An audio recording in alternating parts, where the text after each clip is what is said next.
All right, Kelvin, Julian. I was going to call you Kelvin Itoya because of the late winner against Pillars. But good games. We talked about it this time around. The home teams showing plenty of promise. Heartland going away to Bauchi, picking a point. They played a draw at home to Warri Wolves in the first week. Now they've gone away to pick a point. Giwa lost at home. They've gone away to pick a point.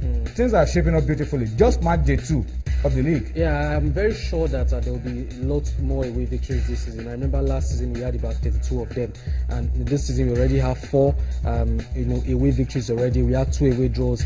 Even if we didn't have an away win, we know 3 games were postponed because of the contender engagement of Nigerian club side this coming weekend. So the league has been very good. Just match day 2, officiating so far so good, has been very good. We've not seen irate fans at stadium turning on the referees. We've seen the players comport themselves very well in the spirit of fair play, and I've also seen lots of goals too. In the first week we had 17 goals. This concluded games we had 16 goals as well, so an average of 2.28 goals per game. So we're seeing lots of goals, and we're also seeing a lot of disciplinary issues as well. There was a red card in match day 1, and we had about 38 yellow cards. Today again we also had a red card as well, from Abia Warriors. So it's players need to comport themselves more. Even in the Super 4, we had lots of disciplinary issues in terms of players picking up yellow cards and red cards. So keeping that aside, we've seen quality of football has been very impressive. MFM already league leaders after just match day 2, maximum 6 points. First match they won 2-1 away to Nasarawa. Today they won 2-1 at home to Rivers United. So they'll be very impressive, but they need to be more consistent. They should not just be complacent. They still have about 36 matches to go, and there are tougher games that lie ahead of them. So they have to get the axe right. They also need to be very focused before other competitions start coming up. That's the Federations Cup. So if they can keep their focus up until the end of the season. I remember 2 years ago, Ekanemi came from JNNL. They finished in 3rd position. UFC finished in 4th position. Last season, UFC also finished in 5th position. They almost qualified for the continent. So it's all about consistency, getting results at home and also on the road. So teams will begin to have that fear that MFM are here to stay. At the first stanza of this season, about let's say 15-19 games, if MFM are in the top 3 or top 4 or even top 5, then we would say yes, they've announced themselves as one of the teams to watch out for at the end of this season. In the English Premier League, there's a benchmark of 40 points. Once you get to 40 points, you can assume that you are safe for the season. Not like that in Nigeria. You have to get as many points as you can. Sometimes 50 points may not even be a guarantee that you are staying up. So you have to keep getting those points until you are absolutely sure that there are 4 teams below you who can catch up with you. That's the peculiarity of our league. Nothing is sure.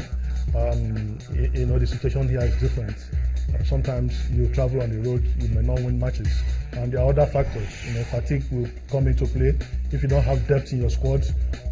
Like some teams that I've seen, by the time you get to week 5, 6, 7, that's a lot of diminishing return. Certain injuries also could also affect teams. But by and large, I think the league has started well. I think the teams are giving a good account of themselves. The show of intent from all the teams. We have not seen, apart from the match in Enugu, where Rangers beat Plateau 3-1. We have not really seen close games. Very close games. So it shows that the teams are well prepared for this season. We just hope that they sustain the momentum, because if the players, the teams are doing well, then the fans will always come to the stadium, like we observed at Agege Stadium today. Fans coming to watch a midweek game. Normally weekends you have more fans, but on a midweek, when fans are supposedly at workplaces, they still found time to come and watch games. And those are the pictures that you are seeing on your screen of good turnout, and we are focused on 2 venues. That's the Abubakar Tafawa Balewa Stadium in Bauchi. Those are the pictures on your screen. Good turnout of spectators. In spite of the fact that the game ended goalless, they were still there to cheer from start to finish their club, Wiki Tourist, against Heartland of Owerri. And then at the Agege Stadium, that's what you're seeing right there. It was also encouraging. I'm not sure Agege Stadium has witnessed the amount of turnout that they had today. It was such a good number of people that turned out to watch the game. And I hope that, as you guys have said, we can keep this momentum going up to the end of the season. Reawaken the awareness around our football, domestic football, for people to come and create stars out of those boys who are playing, and also make them feel wanted, make them feel loved, make them feel appreciated. When you come out in such large numbers and those boys become cult figures or heroes around their neighborhood, then you are beginning to talk about those good old days of Nigerian football. Julian? Yeah, I think that's the way it should be. The players, just like my colleague has also said, the players have been doing well, trying to, give the fans what they want. But in Bauchi, despite them not getting a victory, they can also take solace in the fact that at least they didn't lose the game. Because I remember on match day 1, they went to Academy and they got a 1-0 victory in that game. So there are still lots of games to look forward to. There are lots of games the fans can look forward to. And Wiki Torres, they're not a bad side. Last season, they finished in 4th position. The year before, they beat Giwa. They beat El Kanemi Warriors on match day 1. Exactly. Godwin Obaje in Katsina. Yes. Now they've come home to pick a draw. So you can go away, get a win, come home, and be shocked. Even last season, they got 5 away victories alongside Enyimba. So I'm really not surprised with their performance this season. They were very unlucky because I was tipping them to be one of the teams that will qualify for the continent. But it was quite unfortunate that they were not able to finish in that position. Nassau, took that position on the final day of the season. So this year is going to be much tougher. In fact, when Kano Pillars were winning the league, they never won with 70 points, but they were still champions. Warri Wolves had 66 points last season. They were unable to be champions. So every year it gets tougher and tougher. Kano Pillars have recruited very well, same as Enyimba, same as Warri Wolves. Aqua United, I'm tipping them rather as one of my dark horses to win this trophy this season because, like you said, this is not the Premier League where it's predictable. This is not La Liga where it's predictable. In the Nigerian league, anything is capable of happening. So I will not be surprised if at the end of the day, we do not have Enyimba, Kano Pillars, Warri Wolves finishing the top 3. It's good for our football. We want to see lots of improvement. We have an MFM playing on the continent. It's going to bring more viewership. Imagine an Alali coming down to Lagos to play against an MFM or an Ikorodu United. Trust me, the fans will turn out in mass. So I think it's very impressive. And let's just see how the remaining games of the season will pan out.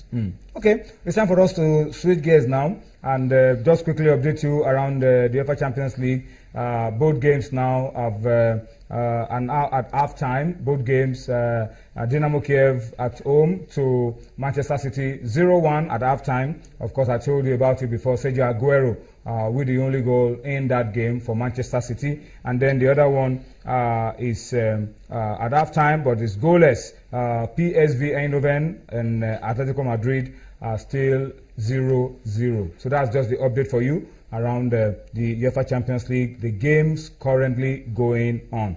All right, guys, let me allow you guys go on a break.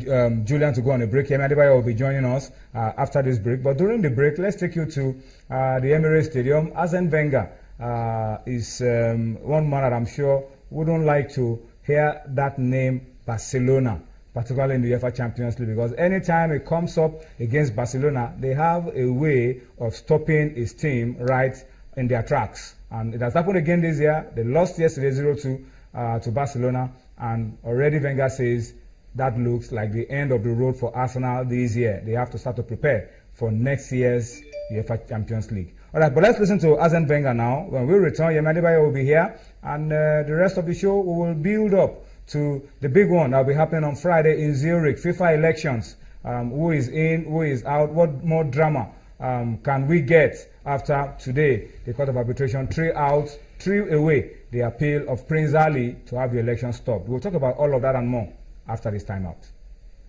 You're frustrated when you lose a game, and it's always easy to identify the moment where you made the mistake. I feel maybe we failed from inside the pitch, that we could win the game now, and we lost a little bit our cautiousness to defend. Especially what we knew was vital for us is not to give them a counter-attack, but where they are the most dangerous. Barcelona is through at 95%, certainly, but we want to go there and play. We are Arsenal Football Club, and we will not go there and just have absolutely no chance. But what we want is focus now on our next game. It's a shame that the players have not got any satisfaction tonight, because they've been energy-wise, I think we have put absolutely everything in it.